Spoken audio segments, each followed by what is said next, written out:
Star জলসার ধারাবাহিক দুই শালিকে ঝিলিক ও আঁখি আবার মুখোমুখি। গল্পে আসতে চলেছে নতুন টুইস্ট।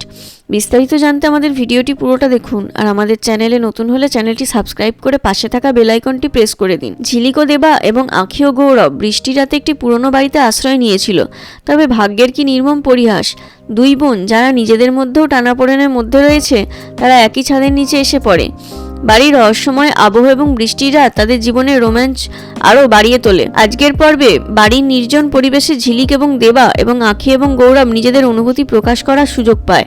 তাদের এই ঘনিষ্ঠ মুহূর্তগুলি গল্পে একদিকে প্রেমের রং ছাড়লেও অন্যদিকে নতুন জটিলতার ইঙ্গিত দিচ্ছে। তবে হঠাৎ বাড়ির বাইরে এক অজানা শব্দ। সবাই বেরিয়ে এসে আবিষ্কার করে ঝিলিক এবং আঁখি প্রথমবারের মতন একে অপরের মুখোমুখি। দুই বোনের এই মুখোমুখি হওয়ার মুহূর্ত গল্পের টান টান উত্তেজনা নিয়ে আসছে। গৌরব এবং দেবার মনেও এই ভয়, যদি তাদের সম্পর্কে সত্য প্রকাশ হয়ে যায় তবে কি হবে। দুই বোন তাদের অতীতের দূরত্ব ভুলে একে অপরকে মেনে নেবে, নাকি সম্পর্কের এই টানাপোড়েন তাদের আরও দূরে ঠেলে দেবে। গৌরব এবং দেবা কিভাবে এই পরিস্থিতি সামলাবে জানতে হলে দেখুন দুই শালিক এর পরবর্তী পর্বগুলি। আর ভিডিওটি ভালো লাগলে একটি লাইক অবশ্যই করবেন। ধন্যবাদ।